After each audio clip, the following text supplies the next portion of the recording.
How did someone get this good this young? Well, Nicole hits hundreds of golf balls every single day, 5 days a week. And Monday is the 1-year anniversary of her first hole-in-one. Playing at Topgolf will be like putting yourself inside a video game. Every golf ball you get will have a chip inside with your name on it, so this computer knows exactly where your ball lands, and it will know how many points to give you on each swing.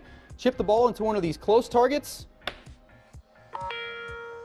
and you get a few points. Smash it way out there to those targets, and you'll rack up big points. Play against yourself, your neighbor, anyone in this 3-level complex. It's up to you.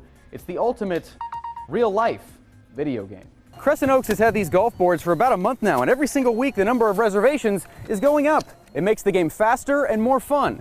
Exactly what you need to draw in a younger crowd.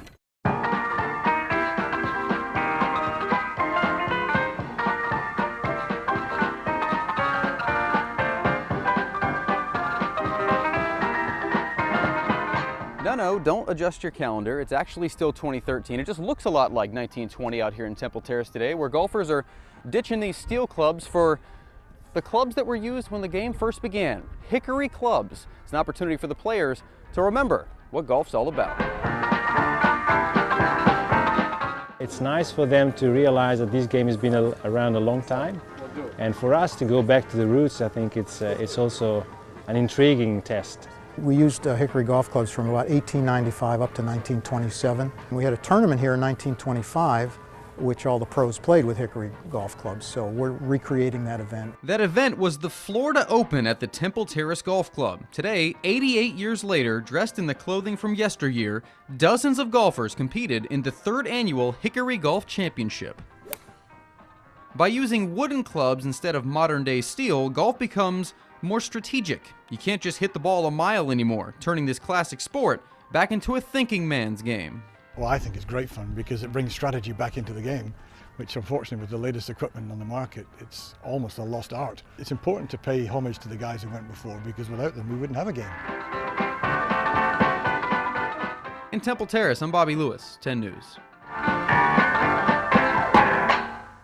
At Feather Sound Country Club, every swing could be the dream maker. It all comes down to today, really, so it all depends on the added pressure you put on yourself. There may be pressure, but it helps to have a partner chasing the dream alongside you. He's getting better. Yeah.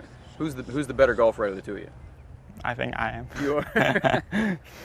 Spoken like a true big brother, right? Yep. 18-year-old big brother Tony and 15-year-old little brother Alan are both trying to qualify for the US Open this June, a dream they both had, growing up in China. We grew up in Hong Kong and we moved to Shenzhen, like very close place, but it's a big city. Everyone wants to play in US Open, so this is a chance to prove yourself. Two of the youngest, but also two of the best in the region. 18 years old, great talent, a really bright future ahead of him. Tony moved to the United States 4 years ago to pursue golf, and Alan followed last year, all for this moment. It's pretty exciting to have a chance to step closer to the dream. 79 players chased, but only the top 4 advanced. 76 and 83 left the Jang brothers just shy. That dream is not going to come true today. Tony needed 5 putts on 1 hole, and that kind of doomed his chances, and Alan just doesn't quite have the experience yet to compete at this level. But that doesn't mean the dream is over. In fact, the brothers say they're very excited to come back next year and try to qualify for the US Open together. That would be one of the history moments, It's not too far, We play golf like 10 years. We got a lot of improvement. On the road, I'm Bobby Lewis, 10 News, WTSP. Valspar is coming, and Copperhead is taking shape. Every blade is behaving, and every pedal is perfect.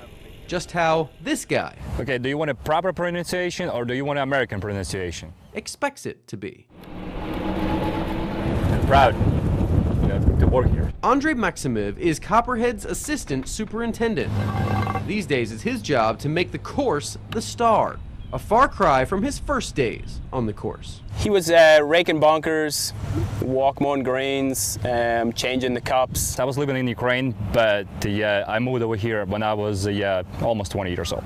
How did this place change you then? I grew. I'm going to put it this. I grew from a boy to a man. And Copperhead was part of that growth, forcing him to learn a new language and work ethic. It definitely shaped him into the person he is today. When I first met him, he was a little punk. That was 17 years ago when Andre showed up here in Innisbrook, and he was doing all the dirty work and trying to learn English. But learning a new language wasn't his only barrier. In addition to English, Andre knew nothing about golf. Zero. Absolutely nothing. You should see him swing a golf club. Despite that, he's thankful to the golf course for shaping his career and more. Would you say that working here totally changed your life? Yes, it did. On the road, I'm Bobby Lewis, 10 News, WTSP. They call it the Snake Pit for a reason. The closing 3 holes at Copperhead ate up challengers all afternoon, but John Senden went to the tee on 18 with a chance at his second ever PGA Tour victory. The tee shot was, I was kind of, nervous, and then the putt was a difficult putt, but I just had to just stay in the process and do what I do best and try and just hit the best putt I can, and I was lucky enough to hit it down to 1.5 inches, so I was happy with that. Senden had the best round on Saturday, a 7-under 64, but had to battle through 18 holes on Sunday. On 10, he escaped with a par after finding trouble behind a TV tower and dropped out of the lead after a bogey on 13. Scott Langley led at one point, so did others, but nobody could hold off Senden's late push. He finished as the runner-up at Innisbrook in 2007 and 2008 and didn't want another second-place finish this weekend. It was a tough time. It was I really had to work hard to stay in the moment down the middle of the back nine because the breezes were really tricky, and knowing that I got another PGA Tour event, I'm just so happy to be able to to say that I'm a twice PGA Tour winner. Having a couple of runner-ups and now a win, I think this is probably one of my favorite events on the tour.